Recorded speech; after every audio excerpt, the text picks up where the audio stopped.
Usap-usapan ngayon ang kumakalat na memo ng AFP na pinagbabawalan daw ang mga sundalo at kamag-anak nila na mag-post o mag-comment online tungkol sa mga issue sa politika. Para pag-usapan yan at iba pang issue, magkakausap natin ang tagapagsalita ng Armed Forces of the Philippines na si Colonel Francel Margaret Padilla.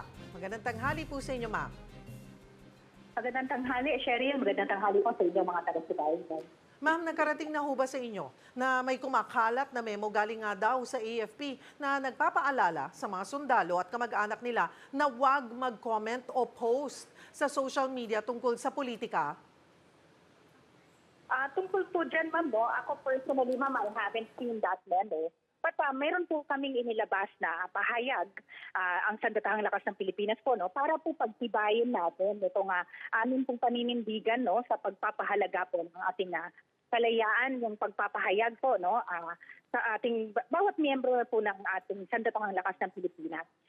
Kabilang dito, ma'am, ang usually when we do as commanders, ma'am, no, pagka nagbigay po kami ng briefing sa aming mga tropa, it's for them to talk to their families din para alam din po nila yung issues at hand. So, kumbaga, clarifications po. But for us po, wala naman po kami clout in terms of the civilian, ma'am, no, to air their sentiments online. Okay, for the record, ma'am, ano ho ba talaga yung guidelines po ng AFP sa mga sundalo pagdating sa paggamit nila ng social media? Diyan, ma'am, no, meron po tayong mga panununtunan. So una dito, ma'am, nililinaw po namin, no, na walang anumang kautusan po o pagbabawal na ipinapataw po para pigilan ng mga sibilyan sa pagpapahayag po ng kanilang pananaw sa social media. So kasabay po nito, binibigyan din po ng ating Sandatahan Lakas ng Pilipinas yung kahalagahan po, no, ng responsableng paggamit ng online platforms. Ito po, nasa policies po that are in place within the AFP. Sa panahon kasi ngayon, Cheryl, no, napakarami na pong paglaganap nitong mga disinformation. Kaya sa aming nasaid, hinihikayat po namin yung aming mga tropa at ang publiko na maging mapanuri po para maiwasan natin itong mga maling impormasyon at saka po itong mga hindi sinasadyang pagpapakalat po ng pekeng balita. Okay, ang sinasabi nyo po ay walang kautusan na ganito. Ang paalala lamang po ay to be responsible sa paggamit po ng online platform. Yun pong, para lang klaro rin po, yun pong pagpapahayag ng opinion, ay yun po ba ay may limitasyon? Kung ikaw po ay nagsisilbi sa pamahalaan kagaya po, kung ikaw ay bahagi ng AFP? For us, ma'am, in the Armed Forces of the Philippines, no, we shun away from political issues. Non-partisan po kami, professional po kami as an organization. And nasa constitution natin yan, Cheryl, no, na the only way for us in the Armed Forces of the Philippines to step into the political scene is to exercise our right to vote. So constitutional right to vote po, that's the only time po na nandyan po ang AFP sa usaping politika po. Okay. So para klaro lamang po at alam ng isang ordinaryong Juan de la Cruz na bawal, hindi dapat pumapanig. Dapat ang pinapanigan ay yung bansa. Pero hindi dapat may siding kung sino man. Cheryl, no, pinagtitibay nga natin itong disiplina at profesionalismo sa hanay po ng AFP. So habang sinisiguro po kami na may sapat na kaalaman ng ating mga mga tropa at tauhan ng mamamayan, no, sa maayos at ang natin dito sa ating mga policies that are in place is responsible na paggamit po ng social media.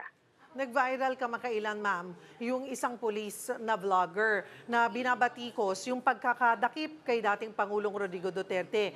Kinasuhan po siya dahil dito. May ganito rin po bang insidente sa inyong hanay?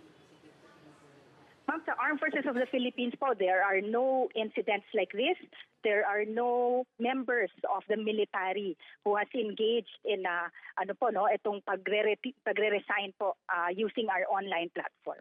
So wala pong nag-resign sa hanay ng militar matapos po ang pagkakaaresto kay dating Pangulong Duterte?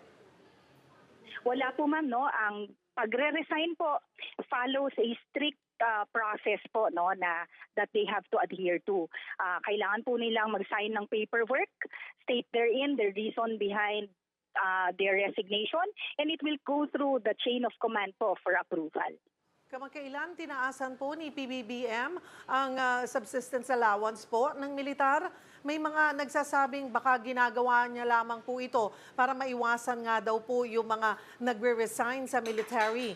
Ano po ang sagot dito ng AFP? Ma'am, this has been an issue that we have been talking about since last year, ma'am.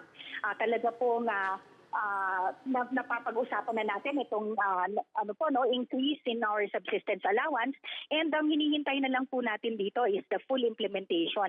In fact, kasama ito ma'am no sa General Appropriations Act ng 2025. So talaga po ito since last year ma'am is planned na po and approved na po ma'am.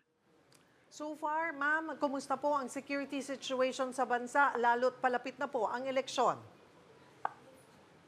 For us, ma'am, no, we are in close coordination with COMELEC and the Philippine National Police para po dito sa mga roles natin na gagampanan to ensure po no a peace and orderly elections. So, andyan po tayo, gagampanan po natin ang ating mission. Basically, ma'am, no, ang ating armed forces remain stable. We are united, we are professional, we are ready to perform our mandate accordingly. And our loyalties po remain to the chain of the command, sa ating watawat, and of course, sa ating constitution, ma'am. Maraming salamat po sa inyong oras. Colonel Francel Margaret Padilla, ang tagapagsalita ng Armed Forces of the Philippines.